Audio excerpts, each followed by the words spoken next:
La psychologie de l'investisseur fait que tout le monde part au même moment, au même endroit. Le banquier, d'ailleurs, va partir avec tout le monde. Et donc, tout ça, c'est beaucoup d'argent. Tu rajoutes beaucoup d'investisseurs avec du capital. Tu as les banquiers qui arrivent, qui te mettent beaucoup de dettes. Donc, fatalement, tu fais monter les prix. Faisant monter les prix, tu fais augmenter les risques. Et ça, c'est très compliqué à expliquer. Il y a des CPI qui ont beaucoup collecté, qui ont été contraints d'investir parce qu'ils n'ont pas mis de limite à leur collecte. Et elles ont investi sur les marchés européens les plus chers. Le livret A, par exemple, est à 3. Si tu as une SCPI qui fait 6% de rendement, ça a encore de l'intérêt. Si une SCPI fait 4% de rendement, voire un peu moins par rapport à du livret A, tu peux vraiment te poser la question de faire la SCPI, qui n'est pas liquide.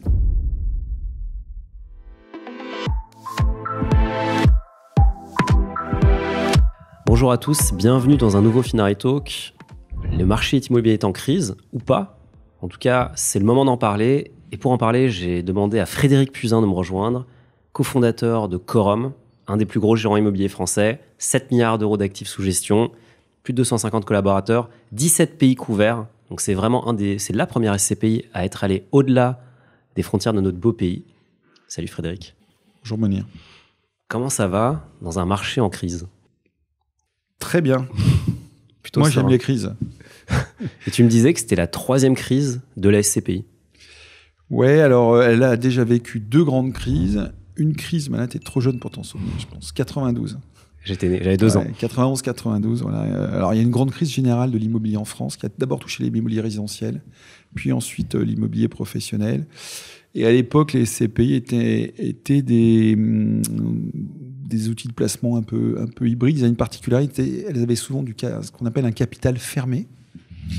Donc, elles n'étaient pas vraiment vivantes. C'est-à-dire que tu mettais ton argent dedans et puis tu étais entre associés et tu attendais que ça se passe. D'ailleurs, c'était plus de l'administration de biens, en définitive collective, que la gestion d'actifs. Et donc, à l'époque, négation de la part, quelque part, des gérants de cette crise. Le marché immobilier se casse la figure et 2 ans après, sortent des valeurs. Il faut bien sortir des valeurs. Et on se rend compte qu'on ne peut pas sortir de ces pays, ou alors la seule façon de s'en sortir, c'est de revendre ta part à un autre associé, ce qu'on appelle un marché secondaire. Donc, c'est plus vraiment l'immobilier, c'est-à-dire que tu devais revendre ta part, mais comme le gars qui était en face avec le patrimoine valait moins, évidemment, et qu'il n'y avait pas d'acheteur, tu étais un peu comme en bourse au moment où tu as une crise sur un titre, tu étais décoté de 10, 15, 20, 40%, alors que l'immobilier peut-être était décoté de 5 ou 10. Donc ça a été la grande crise qui a laissé beaucoup de marques. Mais donc derrière, ces pays ont grandi, elles ont évolué. Et en fait, elles se sont souvent transformées à capital variable. Donc ça veut dire que là, la SCPI, elle collecte en permanence, ou elle peut collecter souvent en fonction des opportunités du marché, théoriquement. Et c'est le gérant qui fixe la valeur de part. C'est-à-dire que tu n'es plus obligé de trouver quelqu'un à côté pour qu'il te la rachète au gré à gré, du gré à gré. C'est le gérant qui fixe la valeur de part qui est basée sur globalement la valeur du patrimoine. Et c'est entre plus 10 et moins 10. Voilà. Donc là, le véhicule est un peu plus stabilisé parce que le gérant il a une latitude pour fixer le prix de part. Donc tu ne crées plus des mouvements de panique. Tu ne dépends plus du bon vouloir quelque part d'un tiers. Tu es collé à la valeur du patrimoine. Donc, il y a eu une 2e crise, alors beaucoup moins forte celle-là, qui ressemble étrangement à celle qui est en train de se profiler aujourd'hui. Donc, on sort des années 2000, beaucoup de collectes de ces SCPI qui renaissent dans les années 2005, 2006, 2007. 2007, crise des subprimes, crise financière, le marché immobilier, puisqu'on a oublié, mais la crise des subprimes venait du marché immobilier américain. Les SCPI sont franco-françaises, elles n'investissent qu'en France, beaucoup de bureaux. Et le marché immobilier parisien du bureau en 2008, là, tu devais commencer à avoir une bonne quinzaine d'années. Le marché immobilier parisien baisse de 15%. Et une des plus grosses SCPI, un des plus gros gérants de SCPI, qui a beaucoup collecté avant la crise des subprimes, donc 2005, 2006, 2007, qui a beaucoup acheté cher dans Paris, se trouve confronté à un problème de valeur de son patrimoine. C'est lui qui fixe la valeur de part entre plus 10 et moins 10. La PS est de l'ordre de 10%. Et il baisse ses prix de part de 10%. Dedans, il a beaucoup d'assureurs vie. Clac, il demande tout de suite la liquidité. Et les 2 SCPI ont la liquidité qui est bloquée. Donc ça, c'est resté concentré sur 2 SCPI. Je crois qu'il y avait 1 ou 2 autres SCPI à l'époque qui avaient été touchés, mais de façon beaucoup moins forte. Mais ça a un petit peu ralenti le marché des SCPI pendant 2 ans. Et puis derrière, elles sont reparties à partir de 2009, 2010, avec des gérants qui ont amené des innovations comme investir en Europe, des dividendes mensuels, etc. Donc la SCPI s'est modernisée aussi dans sa gestion, beaucoup plus financière. Plus professionnels, on était moins dans l'administration de biens, tu vois, le truc qui dormait un peu pépère. Et puis il y a même des gérants qui ont été plus loin, qui se sont mis à vendre, dégager des plus-values. Enfin, ça s'est professionnalisé, financiarisé. Mais, petite parallèle, voilà, baisse des taux d'intérêt. Donc les taux d'intérêt baissant, on arrive en fin 2019, je crois qu'on est à près de 0%. Hein. Le marché immobilier suit. D'ailleurs, comme plein de produits de placement, les performances baissent parce que tu ne payes plus l'argent. Donc la prise de risque, elle existe toujours, mais elle est moins rémunérée parce que le taux de base est très faible. Et alors c'est assez drôle parce que les SCPI globalement ont suivi le mouvement du fonds en euros. Tu vois ce que c'est que le fonds en euros, l'assurance vie. C'est la même courbe, sauf qu'il y a globalement 200 points d'écart. C'est-à-dire que quand 200 points de base, 2%, on finit à 2% dans les années 2022-2021, la SCPI est tombée à 4, 4,5. Voilà. Donc ça a suivi exactement la pente des taux. Et évidemment, la mécanique est assez implacable. C'est-à-dire que ce qui marche très bien dans un sens marche aussi dans l'autre. C'est-à-dire que les produits se sont renchéris, enfin, les placements ont coûté de plus en plus cher par rapport aux revenus qu'ils dégageaient. Les taux arrivent à zéro. Une fois qu'évidemment les taux sont à zéro, ils ne peuvent faire qu'une seule chose, c'est remonter. Voilà. Et une fois qu'ils remontent, la mécanique, elle part dans l'autre sens. C'est-à-dire que ce qui coûtait très cher vaut moins cher. Et donc, c'est ce qui se passe dans ces deux SCPI d'un très grand gérant bancaire.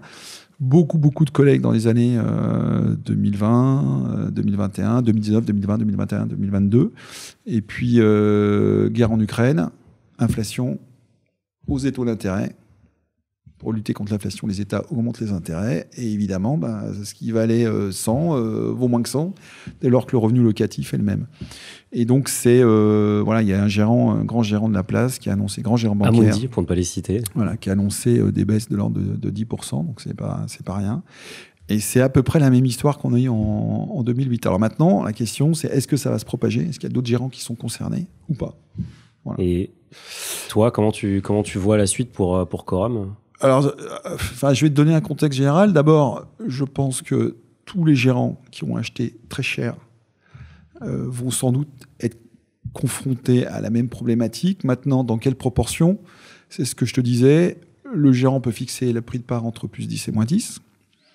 Comme les rendements baissaient, les gérants ont plutôt tendance à mettre des prix de part en dessous de la valeur réelle du patrimoine. Ouais. C'est ça la valeur de reconstitution du patrimoine. Ouais, alors la valeur de reconstitution, c'est ça. La vraie valeur du patrimoine, le prix de la part, c'est le prix que fixe le gérant entre les plus 10 et moins 10 par rapport à son C'est une valeur de reconstitution. Donc ils prennent une marge en fait entre les deux pour... Et alors, c'est assez simple à comprendre. Comme les rendements baissaient, ils ont un peu triché en mettant des prix de part en dessous de la vraie valeur du patrimoine. Ça a permis de laisser des rendements un peu plus hauts. C'est-à-dire qu'à 10 dividendes équivalents, si tu mets un prix de part plus bas, ton rendement va être supérieur facialement. Donc, il y a cette sécurité-là. En moyenne, les SCPI étaient décotés de l'ordre de, jusqu'à fin 2021, entre 5 et 6%. Et comme tu peux fixer ton prix de part au-dessus de 10, tu vois, jusqu'à 10% au-dessus, ça te fait 15% de buffer, d'amortisseur. Donc voilà, est-ce que ces 15% vont être suffisants ou pas ? Pour ce grand confrère bancaire parisien, a priori, ça n'a pas été suffisant. Dans quelle mesure les autres vont être protégés, j'en sais rien. Petite pause pour vous parler de Finari, la plateforme que j'ai développée. Finari, c'est quoi ? C'est le meilleur moyen de centraliser son patrimoine pour tout avoir au même endroit. Donc, exit l'Excel. Maintenant, vous pouvez connecter plus de 20 000 banques, des plateformes d'investissement, ajouter votre immobilier, vos emprunts, vos cryptos. Vous avez tout au même endroit. Vous avez votre calcul de performance qui est automatisé. Et en plus, vous avez des insights qui vous permettent de débusquer les frais cachés, de voir votre exposition géographique, de suivre vos dividendes et plein d'autres choses. Du coup, à l'occasion de ce talk, je vous propose un code promo pour bénéficier de Finari Plus, qui est notre offre premium. Il faut savoir que Finari, notre business model, il est hyper simple. Pas de pub, pas de vente de données, un abonnement Finari Plus. Donc, je vous offre 20% avec le code FinariTalk22. On revient au talk. Concernant Quorum, alors d'abord, on a une particularité, c'est qu'on a collecté ce qu'on était capable d'investir. Par exemple, notre plus grosse SCPI, qui s'appelle Quorum Origine, depuis 2016, on a limité la collecte aux environs de 200-300 millions d'euros par an. En 2019, on aurait sans doute pu collecter 2 milliards. Je crois qu'on a collecté 170 millions d'euros. En fait, on a collecté ce qu'on était capable d'investir pour dégager une performance de l'ordre de 6%, qui était l'objectif.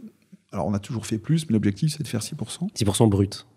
Enfin, net de frais, mais brut d'impôt. Comme tous les placements. Comme tous les placements. Non, mais je précise pour... Comme tous les placements, hormis le livret A qui est exprimé net parce qu'il n'a pas de fiscalité, tous les placements sont... Voilà.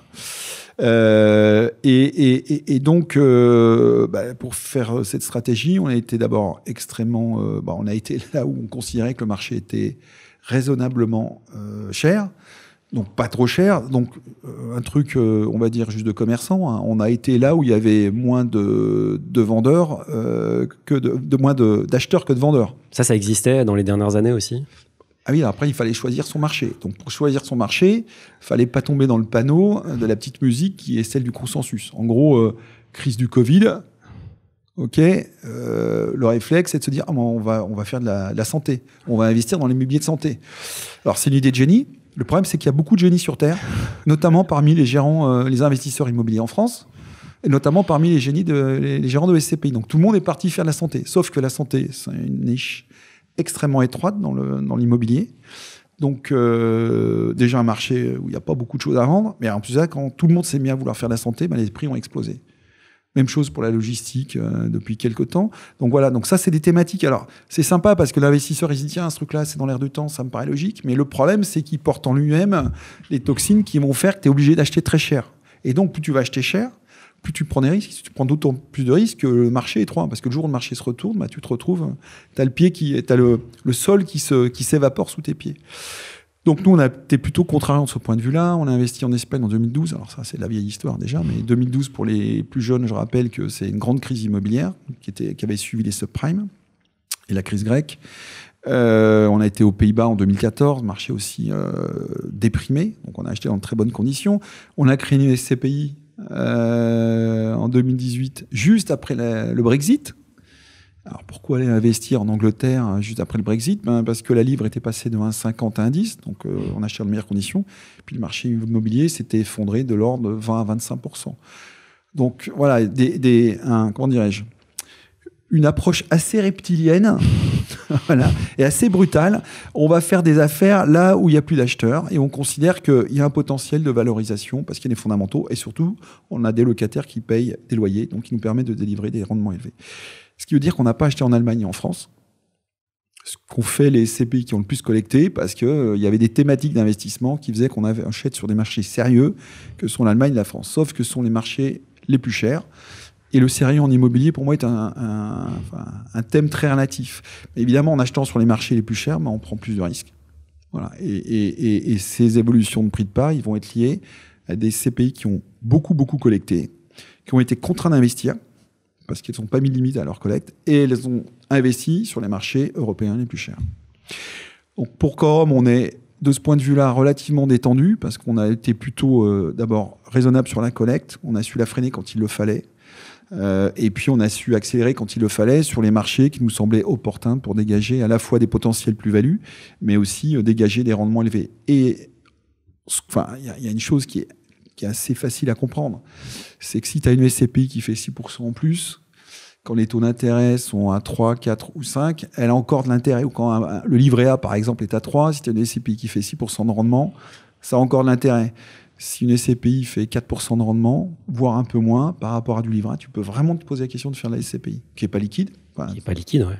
Alors, elle est liquide comme l'immobilier. Tu fais de l'immobilier locatif en direct, tu veux revendre ton appartement, tu veux mettre en 6 mois et 1 an. Donc, c'est pas revendre une action, c'est pas revendre une obligation, c'est pas retirer de l'argent de son livret A, c'est l'immobilier. Voilà. Donc, voilà, c'est nous ce qu'on avait en ligne de mire, c'est conserver l'intérêt en termes de rendement qui fasse que, quelles que soient les circonstances, on ait un produit qui permette de raisonnablement subir la comparaison avec d'autres produits d'épargne et puis qui soit aussi à l'abri d'un retournement de marché, parce que si les prix baissaient, si tu conserves des rendements élevés, tu pars pas à la trappe du jour au lendemain parce que ton produit, ton investissement conserve une valeur marchande. Et du coup là, pour les années à venir, on est dans un scénario idéal pour toi. Nous, on est dans un scénario idéal parce qu'on va enfin pouvoir revenir investir en France. Je pense qu'il va y avoir des choses à vendre rapidement, si j'ai bien compris. Vous avez déjà investi en France, historiquement Alors, historiquement, oui, ça devait représenter, je crois, 4 à 5% de nos investissements. Donc rien. Tout. Ouais, aujourd'hui, ça doit être même moins de 3%. En Allemagne, on avait investi dans les années 2012, 2013, 2014, un petit peu après, mais on a beaucoup revendu, notamment l'année dernière, quand le marché était encore assez haut. Donc, on a fait des très belles plus-values en Allemagne l'année dernière.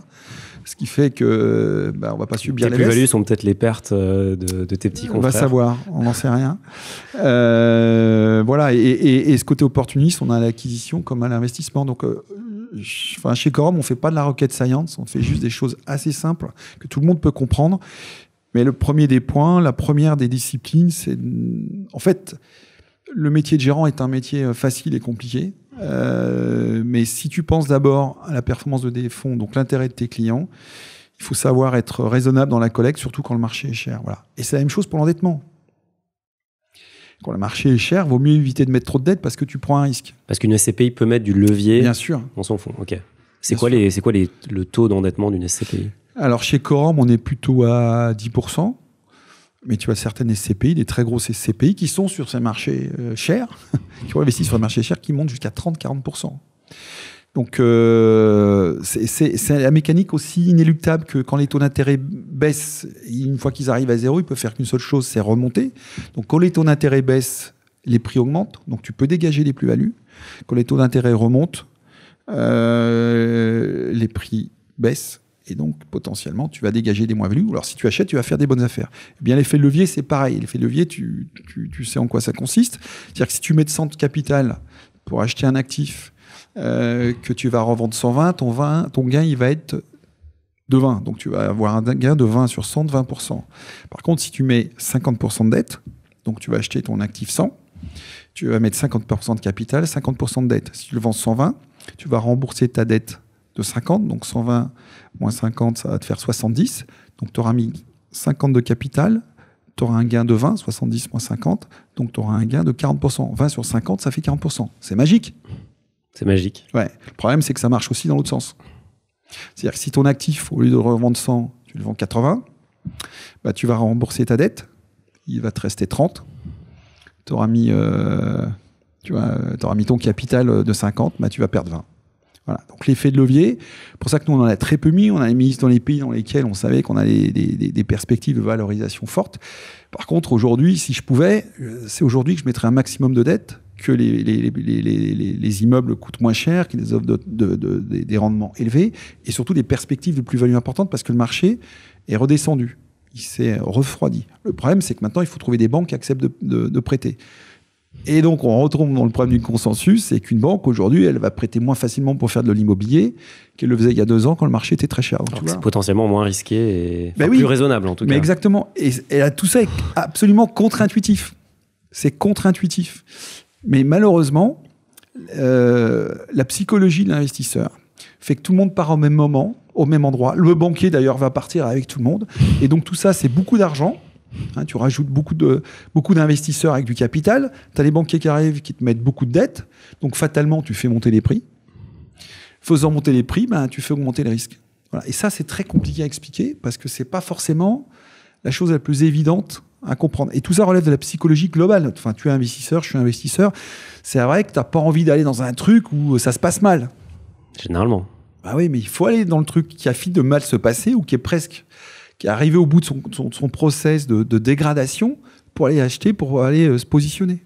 Aller en bourse, quand la bourse est à 4000 points, tu prends moins de risques, mais faut-il encore avoir le courage d'y aller? Généralement, c'est pas là que tu veux y aller. C'est un peu t'appliques le mantra de Warren Buffett, en fait, qui est en gros d'avoir peur quand tout le monde est euphorique et d'être euphorique quand tout le monde a peur. Alors, je n'ai pas cette prétention-là, mais c'est juste, ça me paraît juste assez simple à comprendre. Et la difficulté, c'est le courage de dire, quand tu es asset manager, ce qui est mon métier, quand tu vends des produits d'épargne, c'est de dire, attendez les gars, oui, on est d'accord, l'Angleterre, il y a le Brexit, c'est une horreur. Mais c'est maintenant qu'il faut investir en Angleterre. C'était pas il y a 2 ans. Quand la livre était à 1,50, quand le marché était immobilier était 40% plus cher. C'est là qu'étaient pris les risques. Donc ça demande du dialogue, ça demande de l'écoute, ça demande de la confiance, et on n'arrive pas à convaincre tout le monde. Mais aujourd'hui, je constate que voilà, nos clients nos épargnants nous font confiance, parce que cette confiance, tu peux pas la décréter. Tu peux pas la décréter. Il faut l'arriver à prouver des faits. Il faut donner des faits, des bonnes raisons. De façon répétée aussi. De façon répétée dans le temps. Exactement. Et ce matin, alors j'ai eu à la fois le plaisir, mais aussi l'étonnement de constater que Quorum était devenu le premier collecteur de SCPI. Alors une petite progression au 2e trimestre de l'ordre de 5-6%. Le marché fait moins 25%. Et j'ose croire que... Voilà, moins 25% collecté sur le deuxième trimestre par rapport à l'année dernière. Par l'ensemble de la place, quand nous on fait plus 4, plus 5. Je crois que sur le premier semestre, on collecte plus de 500 millions d'euros, comme deuxième acteur doit collecter 230. Donc tu vois, on a une part de marché de 17%. J'ose imaginer, et je caresse l'espoir, que nos clients nous font confiance, ils le font savoir, et que voilà, ce qu'on propose est peut-être contre-intuitif, mais en tout cas, les faits nous donnent raison. Et en définitive, à bien y réfléchir, tu vois, c'est une image que j'aime souvent prendre. Est-ce que tu préfères acheter des fraises le 24 décembre au soir à 18h dans un marché très connu à Paris, tu vas les payer 40 € le kilo, ou attendre le mois de mai ou mois de juin à Carpentras, tu vas manger les meilleures fraises du monde pour 3 € le kilo. Voilà. Les placements, la finance, c'est la même chose. Et donc, ce qui est dur, c'est de maîtriser sa propre psychologie d'investisseur. Et justement, on parlait des grosses SCPI qui ont acheté cher. Aujourd'hui, il y a pas mal de nouvelles SCPI qui émergent, notamment des SCPI sans frais de souscription. Est-ce que c'est pas un marché favorable à ces SCPI-là qui ont un parc en devenir, qu'elles sont en train de constituer, qu'elles vont pouvoir acheter à des prix quand même largement inférieurs à ce qu'on a vu ces dernières années? Ouais, alors, il y a deux thèmes dans ce que tu dis. Il y a les SCPI neuves, qui n'ont pas de portefeuille, et puis pas de frais de souscription. Alors, je vais commencer par le deuxième thème, je vais prendre l'ordre inverse parce qu'il me passionne, celui-là. Pas de frais de souscription, pas de frais de souscription. Vous avez des frais de souscription. De souscription. Pas de frais de souscription. Ça ne veut pas dire qu'il n'y a pas de frais. Bien sûr. Parce que, alors, ces SCPI qui n'ont pas de frais de souscription, il y a un petit jeu de bonneteau. Oui, il n'y a pas de frais de souscription, mais dès que tu leur as donné leur argent, elles vont investir. Et chaque fois qu'elles vont investir, elles vont prendre des frais. Et des frais qui sont plutôt significatifs et qui ressemblent étrangement aux frais de souscription. Et après, généralement, une SCPI avec des frais de souscription, elle a 4 types de frais. Ces SCPI, en moyenne, elles ont 6 ou 7 types de frais. Donc, on peut les résumer juste. Donc, frais de souscription à l'entrée, frais de gestion sur les loyers, frais sur les reventes. Non, alors, ça dépend. Ça dépend. La plupart des SCPI, c'est sur les reventes. Reventes de biens, pardon. De biens. Nous, chez Quorum, c'est sur uniquement les plus-values. C'est-à-dire qu'on prend les frais qu'il y a des plus-values. Voilà. Et il y en a certaines qui prennent aussi des frais quand elles font des travaux. Bon, chez Quorum, il n'y a pas de frais quand on fait des travaux. Mais ces SCPI-là, donc, elles ont des frais à l'investissement, qui sont les frais de souscription. Elles ont des frais de gestion qui sont bien supérieurs. Elles ont 15-16%, genre, ce que j'ai vu. Ouais. Elles ont des frais si elles n'ont pas d'agent immobilier au moment de l'investissement, en plus. Donc elle se reverse la commission de l'agent, de l'agent qui n'était pas là. Évidemment, par rapport à la commission de souscription, si elles mettent de la dette, elles vont investir plus, donc elles vont prendre plus de frais d'investissement.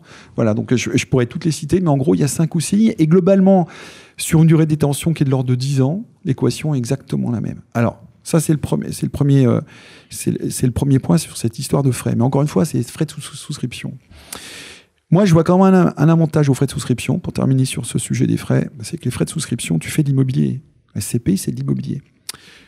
Si tu n'as plus de frais de souscription, enfin, dans ta tête, tu n'as plus de frais de souscription, tu n'as pas vu qu'il n'y avait pas de frais d'investissement. Donc ça, c'est $1, tu ne le vois pas. Mais si tu n'as pas de frais de souscription, j'augmente mon prix de part demain matin de 5%. Toi, je suis à l'inverse de mon grand confrère parisien. Tu vas être tenté de revendre ta part de SCPI. C'est logique.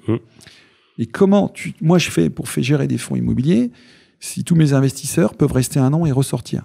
L'immobilier, tu investis pour 5 à 10 ans. Donc, en fait, les frais de souscription, ils sont aussi une vertu, c'est de stabiliser les gens qui sont présents au capital. Évidemment, si tu as un actif dans la vie, tu peux revendre, tu vas perdre une partie de tes frais. Mais si, par exemple, chez Quorum, tu as 6% de souscription, au bout de 3 ans, tu revends, tu as quand même un bilan qui est largement positif. Tu vois. Mais si tu permets à tous tes investisseurs de sortir à tous instants parce qu'ils n'ont pas payé de frais de souscription, donc ils ne sont pas retenus dans la SCPI par ces frais d'entrée, en fait, tu vas déstabiliser le capital de ta SCPI. C'est-à-dire qu'à un moment, tu peux te retrouver à pousser tout le monde à sortir, tu fais des augmentations de prix de part, ou au contraire, tu as une mauvaise nouvelle, tout le monde va partir en même temps. Donc tu fais comment? Alors, c'est à l'intérêt du porteur, sauf que tu ne favorises pas l'investissement immobilier qui te permet, sur le long terme, de créer de la valeur. Puis surtout, tu vas te créer un problème de liquidité. Parce que c'est vous qui assurez la liquidité sur leur vente des parts? C'est pas le gérant qui assure la liquidité, mais c'est le gérant qui est responsable de la liquidité. Donc il faut qu'il vende des immeubles pour assurer la liquidité. Mais si ça se fait pas en un claquement de doigts. Et surtout, tu n'as pas envie de le faire maintenant dans ce marché-là. Alors, tu n'as pas envie de le faire maintenant. Maintenant, s'il faut le faire, tu le feras. Mais si tu n'as pas de frais de souscription, en fait, tu as un risque, c'est que ta liquidité, elle risque d'être bloquée très fréquemment. Donc, en fait, tu risques d'empêcher les gens de sortir naturellement. Généralement, elle bloque les ventes, je crois, pendant 1 an, les CSCPI-là. Ouais, 1 an, mais au bout d'1 an, Au bout d'un an, c'est leur risque après. C'est leur risque, c'est surtout le risque des épargnants. C'est-à-dire qu'ils vont mettre de l'argent, ils vont se dire tiens, je suis une bonne affaire, je reste un an, je ressors après une augmentation de prix de part, voilà, et tu te retrouves là méchamment bloqué. Donc voilà pour le deuxième thème. Alors pour le premier thème, il y a une prime aujourd'hui aux SCPI nouvelles quand elles vont se créer. Alors il n'y en a pas qui, je crois à mes connaissances, il n'y a pas de SCPI qui soit créé cette année. Non, je crois que c'est plutôt les 2 dernières années. Ouais, c'est plutôt les 2-3 dernières années. Alors, les 2-3 dernières années, malheureusement, le marché était au plus élevé. Elles ont déjà commencé à acheter. Elles ont acheté au plus élevé. Donc, je pense que malgré tout, il faut regarder les SCPI qui ont les plus forts rendements. Parce que, et plus la SCPI est grosse, plus elle a des rendements élevés, c'est-à-dire que plus ses revenus sont stables. Après, il faut regarder les taux d'occupation. Donc, si le patrimoine est bien occupé, que les locataires sont importants, et qu'elle est grosse, donc elle est hyper diversifiée, elle prend moins de risques qu'une SCPI plus récente, qui a peu de patrimoine, donc peu de locataires. Donc, s'il y a un accident, ça aura beaucoup plus d'impact dans un truc qui est hyper diversifié, que ce soit géographiquement, nombre de locataires, nombre d'immeubles, typologie des immeubles. C'est quoi une SCPI qui est bien diversifiée en nombre de locataires différents, en nombre de biens? Il y a bien, je sais pas, mais si tu as 200 locataires, tu n'as pas le même risque que si tu as 10 locataires. Si tu as 10 locataires, tu en as un qui ne te paye pas pendant 3 mois, l'impact sur le rendement de la SCPI, il va être énorme. C'est un sujet, ça, les impayés déjà? Bien sûr. Ouais, ça existe. D'abord, il faut que les immeubles soient remplis, il faut les louer. Bien sûr. Ça, c'est ce qu'on appelle la vacance. D'accord. Chez nous, entre 97, le taux d'occupation des immeubles entre 97 et 100%. Et ensuite, c'est très bien d'avoir des locataires, faut-il encore qu'ils payent les loyers. Et ça, c'est un métier. Alors, chez Quorum, pour être certain que les loyers soient payés, on gère nous-mêmes les immeubles. C'est-à-dire qu'on ne délègue pas la gestion, notamment de l'encaissement des quittances, la gestion des immeubles. On fait en sorte que les locataires soient satisfaits. Tu as de très beaux bureaux d'ailleurs chez Fine. Merci. Il faudra les acheter. Vous êtes très bien logés. Mais c'est important. Tu me le disais tout à l'heure avant qu'on commence l'émission. Tu es très content de tes bureaux. Et en fait, le loyer, oui, il est ce qu'il est. Mais t'en as pour ton argin. C'est un bon service. D'où l'importance que le propriétaire gère lui-même. Parce que si tu vois, par exemple, tu as un immeuble en Allemagne que tu as acheté très cher, si tu délègues à ce qu'on appelle un property manager allemand, un administrateur de biens allemand, tu sais pas ce qui se passe. Tu sais pas la nature de la prestation qu'il fait. Donc tout ça t'échappe un peu. Un locataire, en fait, quand tu fais de l'immobilier, ton locataire, c'est le client. Ce que je te dis là est intéressant parce que dans la perception psychologique collective du français, le propriétaire, il a un côté c'est un peu un seigneur. Je suis le propriétaire. Le locataire est un peu le vassal. C'est choquant ce que je te dis, mais c'est une réalité. Enfin, dans le résidentiel, ça s'observe. Surtout à Paris, dans les grandes villes où il y a beaucoup trop de demandes. Hein. C'est un comportement que tu as chez beaucoup de propriétaires et donc d'investisseurs immobiliers. Ils ont jamais considéré que leur locataire était un client. Nous, on considère que le locataire, c'est un client parce que si le client de l'immeuble ne paye pas le loyer, moi, je ne peux pas payer les dividendes à mes clients. Si je ne peux pas payer les dividendes à mes clients, ils ne vont pas être contents. Donc tout ça, c'est une chaîne qui se tient. La création de valeur, elle se tient comme ça. Donc ça, c'est super important de gérer soi-même les immeubles. Il y a un gros... Enfin, c'est pas un trend, c'est quelque chose d'énorme aux États-Unis, c'est les foncières cotées. Ça, c'est... Et justement, tu peux rentrer et sortir, la liquidité, elle est énorme, tu es beaucoup plus corrélé au marché. Ouais. Non, tu n'es pas corrélé au marché financier. Au marché financier, évidemment. Tu as moins de frais, beaucoup moins de frais. Ouais. Est-ce que c'est quelque chose que vous avez déjà considéré et c'est un investissement que tu recommanderais? La foncière, c'est pas l'immobilier, c'est de la bourse. Avant de te rejoindre, j'étais chez le dirigeant d'une très grande foncière française. Alors, tu aussi, je pense qu'à cette époque-là, tu devais être très jeune, mais dans les années 2005, 2006 jusqu'en 2010, le produit immobilier d'investissement, hormis l'investissement direct, tu achètes ton appartement d'OM que tu loues, c'était la foncière. La foncière, c'était le truc à élever en poupe. Alors, elles ont eu un petit problème, ça a été la crise des subprimes. Donc, énorme choc à la bourse. La bourse avait baissé, je crois, de 40 ou 50%. Et là, derrière, il y a eu une affectation totale parce que, si tu veux, le patrimoine avait peut-être baissé de 5 ou 10%. En gros, tiens, ce qu'a annoncé mon grand confrère parisien. Mais la valeur de l'action est payée de 50. Donc, si tu veux, pour les épargnants, en fait, c'était pas l'immobilier, c'était la bourse. Et c'est vrai que c'est de la bourse. Alors, c'est de la bourse avec une thématique immobilière. Mais c'est foncière qui ont le vent en poupe pendant une quinzaine d'années. Enfin, je vais caricaturer, mais dans les années 2007 jusqu'en 2010, l'immobilier noble, c'était les foncières. Les SCPI, c'était vraiment le truc de papa, le truc complètement has-been. Et les SCPI ont retrouvé des couleurs, notamment grâce à la crise des subprimes, parce qu'elles ont montré qu'elles continuaient à délivrer un dividende tous les mois, un truc régulier de bon père de famille, il y a du cash qui tombait tous les mois sur les comptes, c'était pas du virtuel avec une valeur en bourse. Et en fait, il y a un peu une antinomie entre ces foncières qui sont des placements financiers, parce qu'en définitive, leur cours de bourse ne dépend que du marché financier, et la corrélation avec le marché immobilier, elle est extrêmement ténue. Et à l'inverse, tu peux faire du locatif en direct, comme tu as dit. Ouais. Comment tu mets ça en parallèle, un investisseur qui a le choix entre les deux, faire du locatif avec du levier, faire de la SCPI avec du levier ou faire de la SCPI en cash? Ouais. Alors, le locatif, honnêtement, c'est un truc assez passionnant. T'es jeune ou un peu moins jeune, tu t'achètes un appartement et tu vas le louer. Alors, sur le plan, personnel, il y a un côté émotionnel d'être propriétaire d'un bien et de se dire, je mets de la dette, au bout de 15 ans, je serai propriétaire d'un truc, je serai parti de zéro. Il y a un côté un peu entrepreneurial, tu vois. Puis il y a ce côté, la pierre, valeur refuge. C'est très concret. Ouais, c'est très concret. Alors, un petit bémol, on a déjà parlé un peu tout à l'heure, la pierre n'a jamais été une valeur refuge. C'est une valeur concrète. Tu vois, et tu touches l'immeuble, tu rentres dans ton appartement que tu as loué, tu touches la porte, c'est du vrai, il y a une salle de bain, tout ça c'est vrai, c'est concret, c'est là. Bon, c'est pas une valeur refuge. Depuis la nuit des temps, la valeur des biens immobiliers a baissé. On l'a oublié quand les taux sont mis à baisser depuis 10 ans. Le marché immobilier a augmenté sans s'arrêter, mais pour les plus anciens d'entre nous, on savait que ça pouvait baisser. D'ailleurs, ça avait baissé avant plusieurs fois, et ça a toujours baissé et toujours fluctué. L'immobilier est toujours monté. Le gros truc, c'est être propriétaire et de voir concrètement ce qu'on fait avec son argent. Puis alors, tu as le côté relationnel avec le locataire, ça peut bien se passer. Après, il y a des inconvénients pratiques et financiers. Alors, il y a un avantage, c'est que si tu le gères toi-même, tu n'auras aucun frais. Ah, c'est génial. Mais quand le locataire, qui est plus ou moins délicat, va t'appeler 1 ou 2 fois à 2 heures du matin pour t'expliquer qu'il y a une bombe qui fuit ou qu'il y a l'ascenseur qui fait du bruit, tu vas dire, je vais le donner en location, je vais le donner en gérance à un administrateur de biens. Donc là, tu vas commencer à payer des frais. Et tu vas mettre de la distance avec ton locataire. Donc, c'est plus tout à fait le même type de relation. Le deuxième point, c'est qu'il ne t'aura pas échappé que tu seras propriétaire d'un appartement avec un locataire. Alors, tu peux en acheter 2, 3, 4. C'est très concentré. En fait, même si tu as 5 appartements avec 5 locataires, tu en as un qui arrête de payer, tu as perdu 20% de tes revenus et tu as fait un mauvais investissement sur le plan de l'immeuble, dans l'emplacement, où tu as des gros travaux, tu as perdu 20% sur un. Voilà. Donc, en fait, tu prends plus de risques. Et c'est plus de contraintes. Après, il y a des gens qui adorent ça. Et moi, j'ai des connaissances qui se passionnent de ça, qui ont des parcs immobiliers à titre personnel, et c'est leur dada. Ils ont un savoir-faire. Voilà. Alors, si c'est une passion, il ne faut surtout pas hésiter. Par contre, si tu fais ça comme un placement, mais que tu ne veux pas trop t'embêter avec le côté un peu désagréable de ce placement-là, qui est les nuisances apportées par la relation avec un locataire qui peut ne pas te payer, donc il va falloir relancer toi-même personnellement. Voilà. Tu sous-traites, et au bout d'un moment, il y a un truc que tu ne vas pas pouvoir régler, c'est le fait d'être concentré. Donc c'est ce qu'amène la SCPI. Alors la SCPI, il amène un truc, c'est à la fois une hyperdiversification.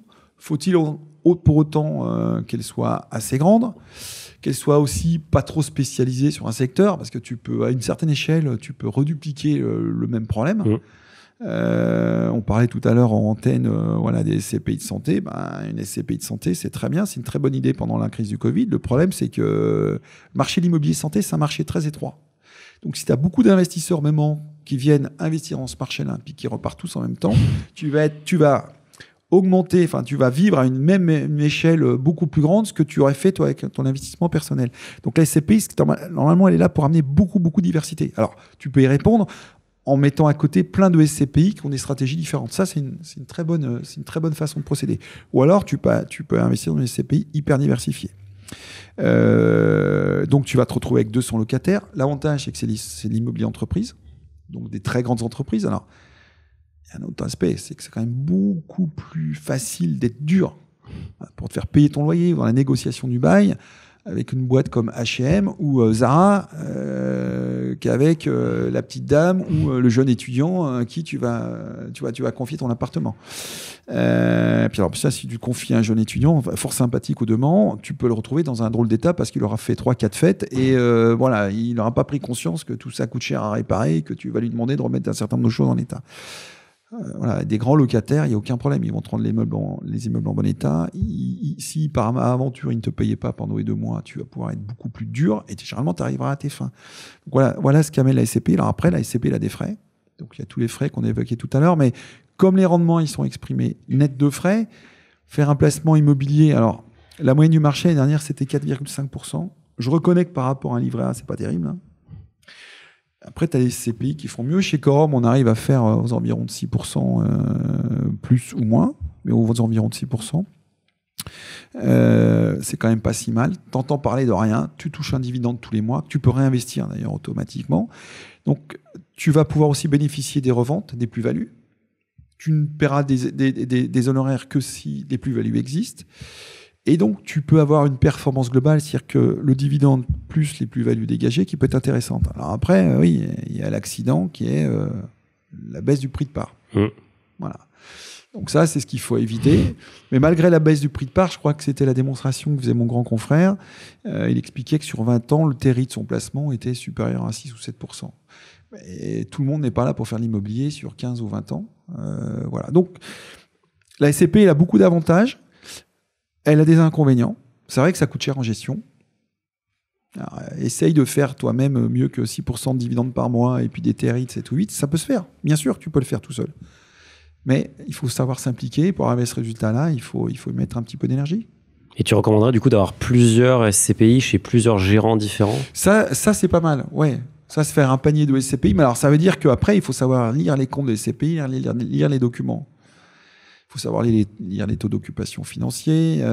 Il faut savoir si, par exemple, la valeur de part est bien la valeur de part proche du patrimoine. Est-ce qu'elle est décotée? Est-ce qu'elle est surcotée? Il faut savoir si, par exemple, il va falloir suivre l'évolution de la performance dans le temps. Donc, ça demande là aussi un investissement. Après, tu peux aller... donc, soit tu t'investis sur le sujet, tu te fais une culture, et tu vas faire un petit peu comme si tu faisais sur des valeurs en bourse. D'accord. Ouais, tu dis bien, j'achète ci, j'achète ça. Ou alors, tu achètes un portefeuille préconstitué d'un truc qui est déjà hyper diversifié et tu regardes la performance dans le temps. Nous, c'est plutôt ce qu'on propose chez Corum, c'est des SCPI hyper diversifiés. Et vous avez d'ailleurs été les premiers, je crois, à aller en dehors de la France. Tu as dit l'Espagne. Alors, on a été les premiers à investir en Europe. Je crois que Corum Origine, la première de nos SCPI, a investi dans 16 ou 17 pays. Voilà. Après, on a été les premiers aussi à créer une SCPI qui a investi hors de la zone euro. Donc, on est parti investir notamment en Angleterre. On a créé une SCPI qui s'appelle Corum XL, qui est exposée à la devise. Alors là, c'est pareil. Quand tu t'exposes à la devise, tu prends un risque supplémentaire. Tu fais l'immobilier. Vous ne couvrez pas contre ce risque? Et ensuite, tu fais de la devise. Non, je ne vais pas me courir dans le risque parce que je joue contre le consensus. C'est comme Bien l'immobilier. Sûr, ouais. Pourquoi est-ce qu'on a été investir en Angleterre notamment? Parce qu'on considérait que la livre était très faible. Alors, elle était dégradée par le contexte Brexit, mais que les marchés avaient surréagi et surpondéré l'impact du Brexit. Voilà, je veux bien que la livre dévisse de 15%, 20% à cause du Brexit. 30%, c'était trop. Enfin, on considérait que c'était trop. Donc, voilà, on a pris une position qui consiste à dire on doit créer de la valeur dans le temps avec l'investissement notamment dans ce pays, mais aussi on a investi en Pologne, on a investi dans les pays nordiques qui ne sont pas dans la zone euro. Voilà, donc on est aussi diversifié, on n'est pas qu'en Angleterre. Mais voilà, ça fait partie d'une exposition supplémentaire qu'on explique, qu'on justifie, mais qui est vrai, est un risque en plus. Les États-Unis, enfin vous avez fait le Canada, est-ce que les États-Unis c'est un pays que vous regardez? Le marché il est gigantesque. Ouais, alors je te ferai une réponse en 2 temps. Jusqu'en février 2022, je t'aurais dit que non, les États-Unis, j'y serais pas allé parce que je considérais que le dollar américain était beaucoup trop cher.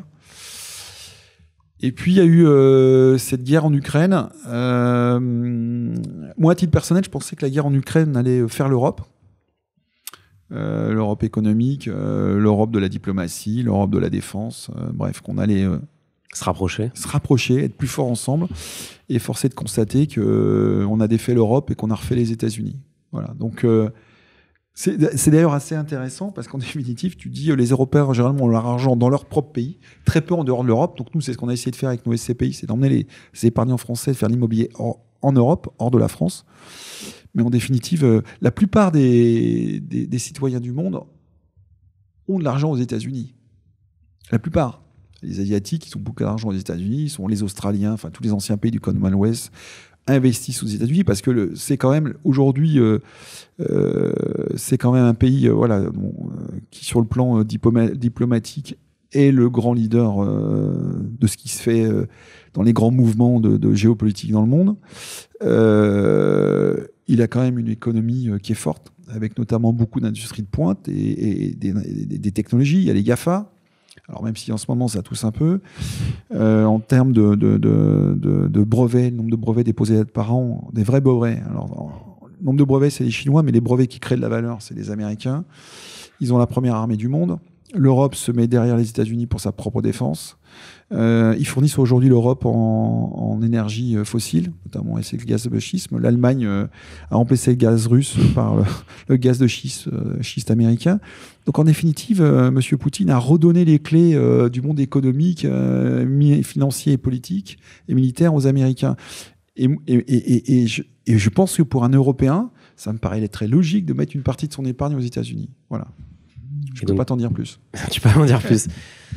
C'est quand même intéressant parce que là, je crois que le dollar, il est à 1,12. Il est très cher. Il est très cher. Le marché commercial aux États-Unis a pas mal baissé. En plus, il réagit très vite. Donc, en gros, tu vas nous annoncer un investissement aux États-Unis dans les 6 mois. C'est ce que tu nous dis. Je pense que oui. Alors, ce qui est génial, c'est que le marché américain, immobilier américain, l'a beaucoup ramassé. Ouais. Beaucoup. Donc, il y a des affaires à faire. J'aurais pas tenu ces propos avant février 2022. Je considérais que le dollar était beaucoup trop cher. Aujourd'hui, honnêtement, je pense que les États-Unis, pour les 10 ou 15 années à venir, alors ils ont des problèmes politiques, ils ont des sujets politiques aussi. On ne sait pas ce qui va se passer aux prochaines élections, mais quand même, c'est quand même le plus grand pays du monde dans beaucoup de domaines. Dans beaucoup de domaines. Et je vois pas comment, si on se le dit d'un point de vue général, je vois pas comment on ne peut ne pas y penser pour son épargne. Très clair.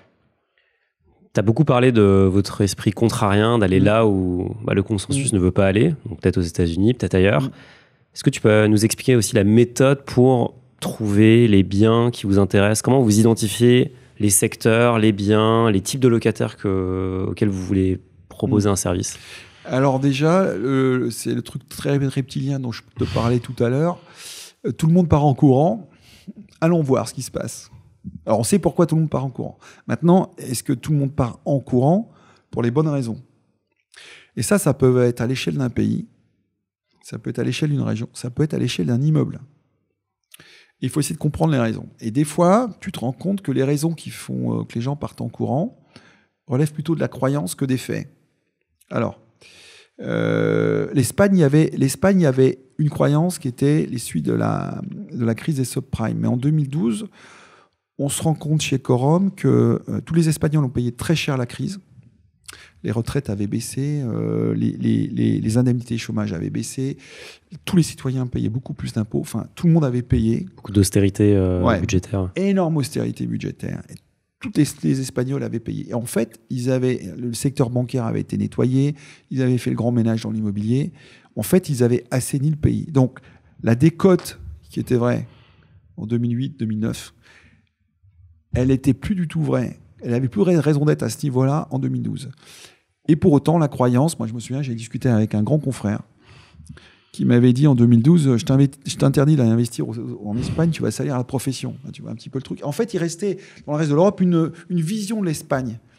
Mais en fait, quand tu regardais au fond, en fait, l'immobilier avait repris des couleurs, le marché était revenu à des prix beaucoup plus décents, les niveaux de loyer avaient baissé, donc la prise de risque en définitive était plus faible. Et quand tu regardais les entreprises qui étaient locataires, c'était pas complètement idiot. Alors, on était à l'époque quand même une jeune société de gestion, c'était quand même extrêmement provocant d'avoir cette démarche.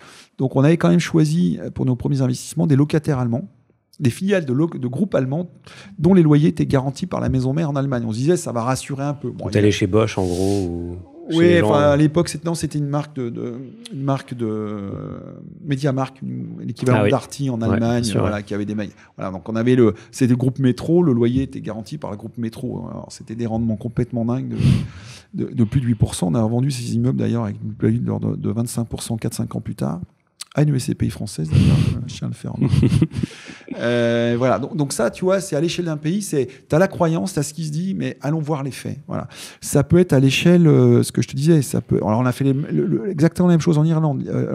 En Irlande, aux Pays-Bas, l'Irlande avait beaucoup souffert après la crise des subprimes. Plus personne ne voulait aller en Irlande. Mais là aussi, ils avaient fait le boulot. Il y avait quand même des trucs intéressants. Ça peut être à l'échelle d'un immeuble. J'ai une anecdote comme ça. 2014,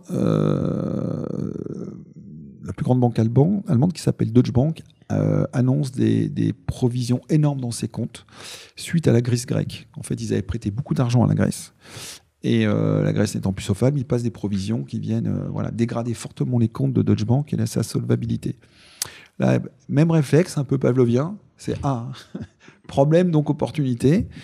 Et avec nos équipes, on cherche des immeubles appartenant à des fonds d'investissement plutôt non allemands. Les Allemands avaient une vision un petit peu différente, qui avaient comme locataire Deutsche Bank dans leur immeuble. Donc qui avait peur. Et donc on trouve un fonds canadien qui était en fin de vie, qui nous dit putain, ce truc-là, vous le récupérez. Donc on achète ça avec presque 8% de rendement, un bail de 8 ans. Et cet immeuble, il a une particularité, c'est qu'il était à côté d'une eau télématique de la ville de Francfort. Gros immeuble, c'était le gros investissement qu'on ait fait à l'époque, c'était 80 millions d'euros. C'était quoi? C'était dans la City de Francfort, une tour? Non, c'était pas dans la City. Un peu à l'extérieur, mais il y avait à côté, il y avait IBM, Cisco, enfin toutes les boîtes de la tech qui étaient là parce qu'il y avait le nœud télématique de la ville de Francfort. Et donc, ça permet notamment à Deutsche Bank de faire des opérations sur la bourse en Allemagne. Il fallait être près du data center. Et donc, là, on se dit, voilà, ce truc-là, c'est peut-être de l'immobilier de Deutsche Bank. Il y a une banque aujourd'hui, mais peut-être que demain, s'il y avait un problème, si Deutsche Bank avait véritablement un problème, on pourrait mettre un data center. Et nous, on n'avait pas du tout la même lecture de Deutsche Bank. Voilà, Deutsche Bank, c'est quand même la première banque allemande. L'État allemand n'avait pas lâché le Deutsche Bank, on va se comprendre comme ça. La France n'a pas lâché le Crédit Lyonnais, on n'a pas lâché la Société Générale. Donc, je ne voyais pas les Allemands lâcher cette banque. Et en fait, on l'a revendue fin 2022, juste avant que le marché se mette à plonger en Allemagne, parce que le marché allemand a plongé, à un énorme fonds d'investissement américain qui a développé un fonds sur la thématique des data centers. Et on a dégagé, je crois, une plus-value de 30 millions d'euros et de près de 28%, je crois. Voilà. Donc, c'est des trucs... Et il n'y avait personne qui voulait acheter d'immeubles avec Deutsche Bank comme locataire. Voilà. Donc, ça demande un effort d'analyse, de compréhension, mais tu ne peux créer de la valeur qu'en allant chercher non pas du risque, en allant chercher des risques qui viennent décoter un actif et mesurer le risque qui est attaché à ces décotes. Est-ce que le risque est avéré ou est-ce qu'il est surpondéré? Et très souvent, les risques sont surpondérés. Alors, par exemple, je vais prendre le cas inverse, on n'a pas investi en Grèce. Voilà, après la crise grecque, on s'est posé la question, est-ce qu'on va investir en Grèce? Et là, on s'est rendu compte qu'il y avait un vrai problème. C'est que la Grèce, en fait, c'est un petit marché. Il y a quand même des Grecs qui sont très riches. Alors, c'est pas un mythe. Les armateurs, peut-être. Ah ouais, c'est pas un mythe. Ouais. Donc, les bonnes affaires, ils vont très vite dessus. Il te reste que les mauvaises affaires. Donc, tout ce qu'on nous présentait, ça tenait pas debout, quoi. Voilà. C'est pour ça qu'on n'a jamais réussi à investir en Grèce. On n'a jamais réussi à investir en Autriche. Pour les mêmes raisons. Alors, le pays va plutôt bien. Mais là, c'est pareil. C'est un petit pays très riche. Donc les acteurs locaux sont très mobiles et tout ce qu'on te présente, à moins d'être vraiment un local, c'est très compliqué. Donc on sait reconnaître nos faiblesses et voilà, on sait qu'il y a beaucoup plus de risques à prendre sur ces marchés-là. Le marché autrichien, on sait qu'il y a plus de risques à prendre que de véritables opportunités de créer de la valeur. Donc vous êtes allé en Europe, vous êtes allé en Amérique du Nord, Canada, l'Afrique, non, pas Afrique, vous avez regardé? Non, l'Afrique... Parce que tu peux avoir des locataires aussi internationaux en Afrique. Ouais, après, tu as souvent des sujets géopolitiques. La devise. Oui, la devise, les sujets de corruption. Ouais. Voilà, c'est comme certains anciens pays de l'Est, c'est quand même, ça reste très compliqué. L'Ukraine, ça nous est pas venu à l'esprit. Il y a un moment, on a eu beaucoup de discussions en interne sur les pays baltes. On a investi dans les années 2018, 2019, sur les 2017, à partir de 2017 dans les pays baltes. Moi, j'avais une réflexion personnelle c'est d'ailleurs couché dans le comité d'investissement. Il faut faire attention, il y a quand même un voisin avec M. Poutine, on ne sait jamais ce qui peut se passer. Je te jure que c'est vrai. Et donc, on a fait des investissements avec des supermarchés qui appartiennent à un groupe finlandais. Et ces supermarchés marchaient très bien parce que les Russes traversaient la frontière pour aller faire leurs courses, parce que le supermarché était mieux achalandé. Alors, ça marche toujours très bien. Les Russes passent plus faire leurs courses, mais ça marche très bien avec les locaux. Mais voilà, on a été prudents. Et il faut toujours avoir ces évidences-là en tête. Voilà. Et puis des fois, on s'est trompé. Voilà, on n'a pas fait avec des coups magiques. Mais quand on s'est trompé, on a analysé postérieurement pourquoi on s'est trompé. Et voilà, on évite de répéter les mêmes erreurs. Mais au bout du compte, voilà, je crois qu'on a fait près de 450 investissements en 11 ans. Voilà, on n'est pas des génies. Il nous est arrivé de faire des erreurs. Après, il faut qu'en moyenne, on soit plutôt dans le haut du panier et qu'il y ait beaucoup plus de bonnes choses que d'erreurs. Est-ce que tu as des recommandations pour un particulier qui voudrait, comme ça, identifier la prochaine poche où il pourrait capter de la valeur sur de l'immobilier ? Ah ben aujourd'hui, de toute façon, le ciel s'est dégagé. Hein. Là, pour celui qui a de l'argent, il y a des affaires à faire dans l'immobilier. En France ? Ouais, en France, ouais. Il faut être dur dans la négociation, il faut être un peu patient. Ce qu'il y a de sûr, c'est qu'aujourd'hui, il y a plusieurs cas. Alors, ça dépend. Si on parle de résidentiel, c'est un sujet. Si on parle de l'immobilier professionnel, c'est un autre. Ou celui qui te paraît le plus intéressant? Non, pour le résident. Alors d'abord, si j'ai un conseil à donner, on va parler du résidentiel locatif, parce que le résidentiel personnel, c'est une autre histoire. C'est à part. C'est émotionnel. On est d'accord? Ouais, exactement. Ouais, on est d'accord. On raisonne pas pareil.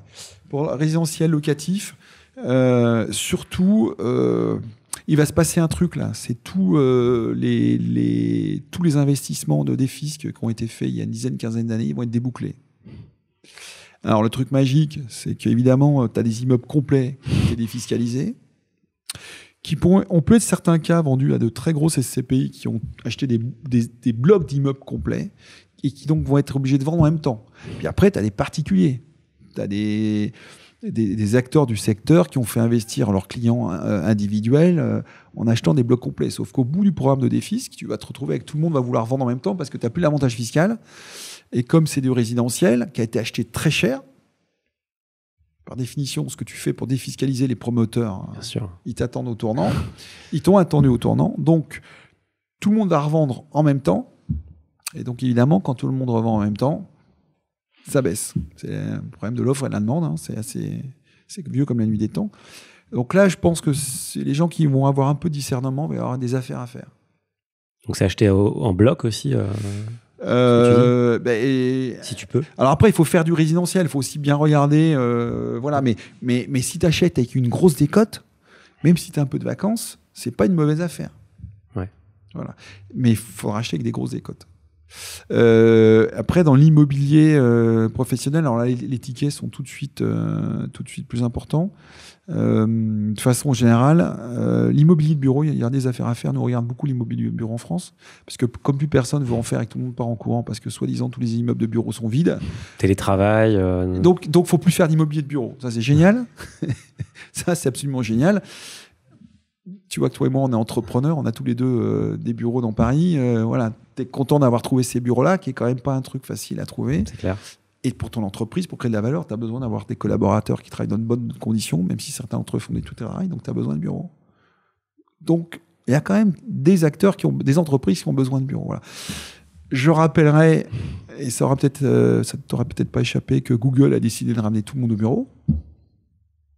Il y en a plein d'ailleurs des GAFA. Intéressant. Ouais, intéressant. Intéressant. Et moi, je l'ai dit il y a 2 ans. Il y a 2 ans, quand pendant la crise de subprime, on disait l'immeuble de bureau c'est mort, vous allez voir, tout le monde va partir. Je disais, vous savez, il y a Google et IBM, il y a 20 ans, ils ont fait, pas Google, c'était Yahoo. Yahoo et IBM, il y a 20 ans, ils avaient mis tout le monde en télétravail. L'histoire a duré 3 ans, ils ont remis tout le monde au bureau. Bah oui. Ça se répète. Voilà. Alors pour autant, je pense qu'il y a une tendance de fond, c'est que le télétravail est quand même. Autrefois, c'était un truc très exotique. On va pas passer à 0 télétravail. C'est sûr. Être en hybride. Ça va être un truc hybride, mais ça va pas être 100% de télétravail non plus. Et les entreprises ont toujours besoin de surface. Maintenant, est-ce que ça sera les surfaces telles qu'on les a connues autrefois? J'y crois pas une seconde. Les tours à la Défense avec des bureaux individuels ou à 2 ou 3 personnes. Bon, j'avais vu tes bureaux, t'es comme moi, t'es en open space, ouais. T'as des belles salles de réunion, t'as des endroits pour travailler collectivement, donc t'as besoin de surface, mais c'est différent. Voilà. Donc, ça, c'est plutôt à travers les SCPI. Enfin, nous, notre conviction, c'est que l'immobilier en France, on regarde des coûts à faire. Il faudra juste avoir des immeubles avec pas trop de travaux, donc assez récents, des beaux locataires, des beaux très long terme, et attendre gentiment que quelqu'un un jour décide, réveille le conscience en disant « Ah, c'est peut-être pas si idiot de faire du bureau ». Je vais te livrer une anecdote exactement inverse.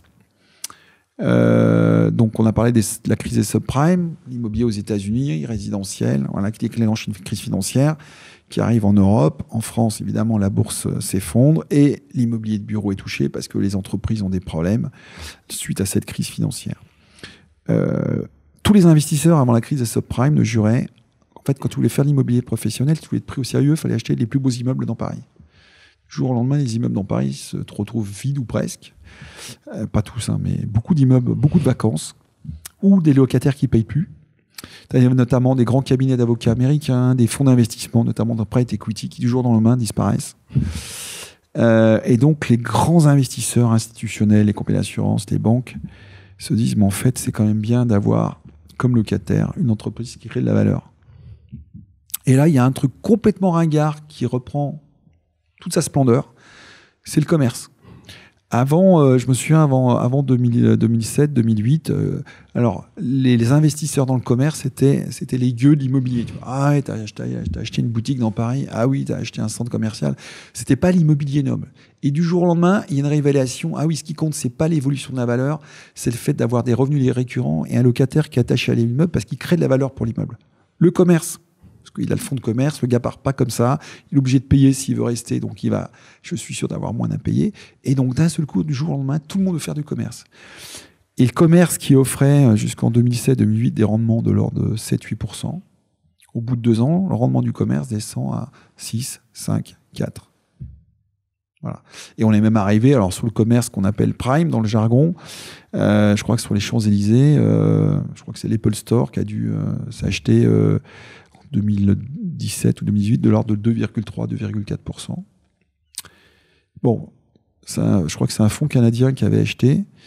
Et puis les gars au Canada ont vu à partir d'octobre 2018 des gars sur les Champs-Élysées avec des gilets jaunes et les vitrines cassées de partout. Ils se sont dit c'est la guerre en France. Donc l'immobilier commercial, ça opus en France. Tu vois, comme quoi ça va très très vite.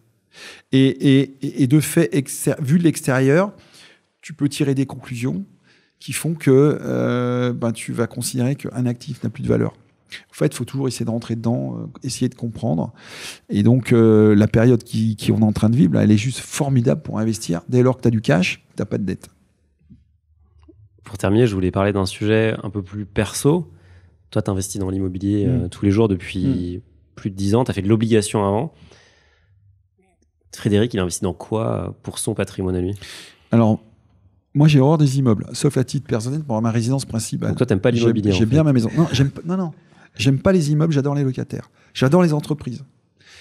C'est un banquier allemand qui m'avait posé, c'était en 2004. Tout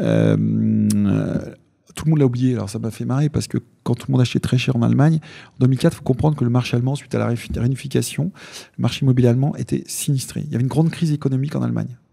Je crois que le PIB de l'Allemagne était inférieur à celui de la France en 2004, une histoire comme ça. Et un banquier allemand me dit, est-ce que vous savez quel est le plus bel immeuble du monde ? Je n'ai pas osé répondre, je vais en dire une bêtise, j'étais un peu plus jeune. Et il me dit, vous devriez savoir, vous êtes français. Je ne vois toujours pas. Mais il me dit, c'est Versailles. Il y a un seul problème, c'est le plus bel immeuble du monde, mais vous avez coupé la tête du locataire.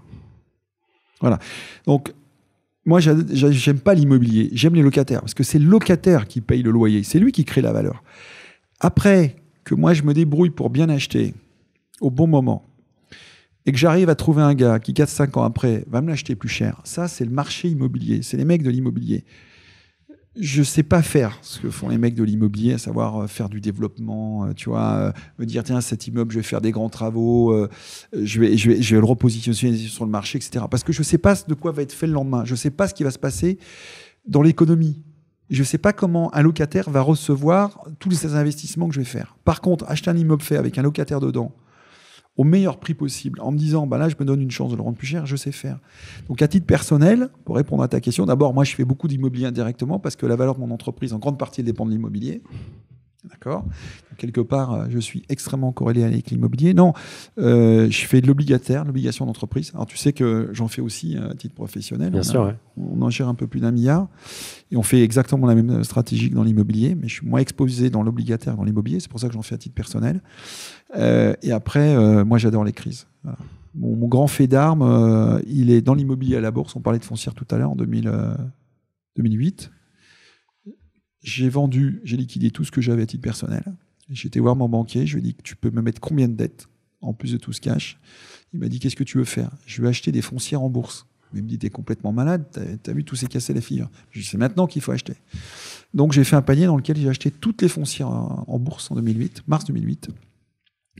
Et ça a été le plus beau coup de ma vie. Voilà. Au bout de 4 ans, 5 ans, j'ai tout revendu. J'ai fait une culbute de dingue. Je crois que j'avais 14 lignes dans le panier. Il y a une seule boîte une seule ligne qui n'a pas fonctionné. C'était une boîte suisse très connue dans le reste de l'Europe. Mais tout le reste, j'ai fait une culbute incroyable. Donc moi, j'aime bien les choses qui me paraissent simples à comprendre, pas très élaborées. Et au bout du compte, un investissement, la seule chose qui compte, c'est le cash. Le cash que tu mets, le cash que tu reçois. Ce qui se passe entre les deux, c'est de la théorie. Est-ce que tu as d'autres conseils comme ça à donner à des particuliers qui veulent développer leur patrimoine ? Penser long terme. Ouais, faut penser long terme.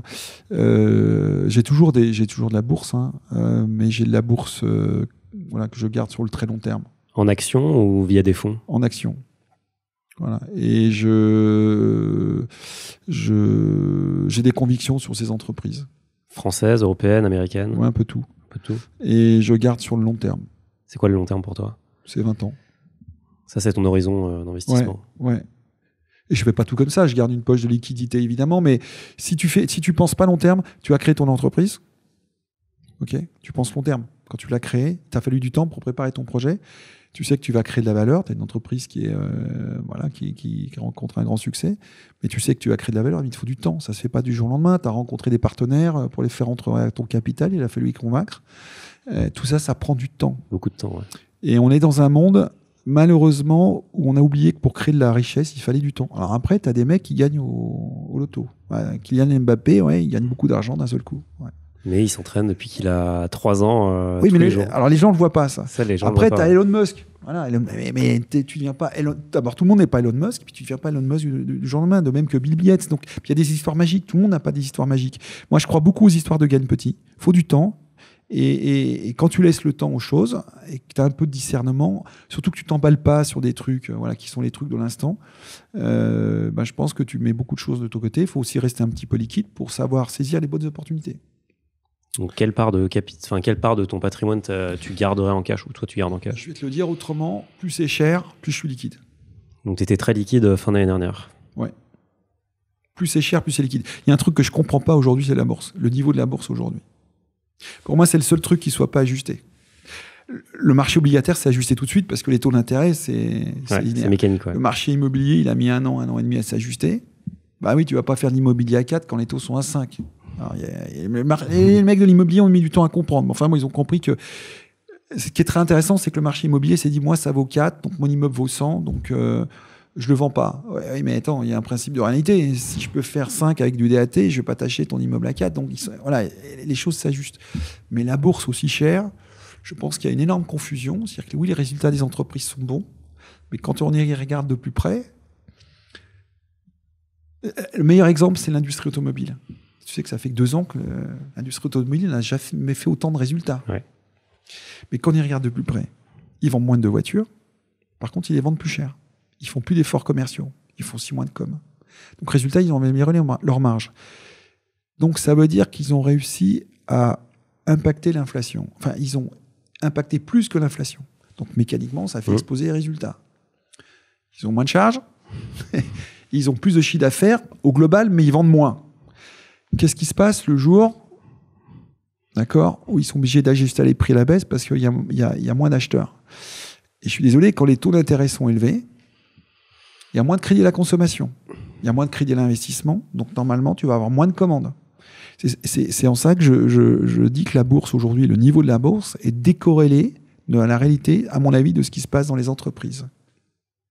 Parce que le mouvement qui est en train de se passer dans les entreprises, parce que on est tous logés à la même enseigne.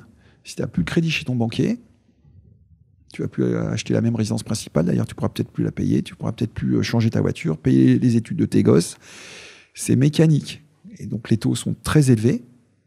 Donc, il va falloir qu'il y ait un impact à un moment ou à un autre sur les entreprises. D'ailleurs, c'est ce que cherchaient les États, à refroidir l'économie. Bien sûr. Faire baisser l'inflation. Faire baisser l'inflation. Donc, pour faire baisser l'inflation, tu augmentes quelque part les prix.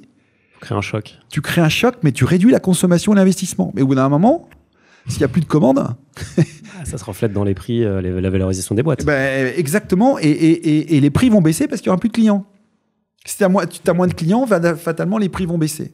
Donc, à mon avis, c'est la tendance qui est en train de se passer et c'est pas pris en compte par la bourse. C'est pas impacté dans ce que je vois à la bourse. Enfin, la bourse est à un niveau complètement dingue, qui est décorrélé de la réalité. Liquide. Être liquide. On va s'arrêter sur ça. Merci Frédéric, merci pour ton temps. Merci. Et je te dis à très vite. À bientôt. Salut.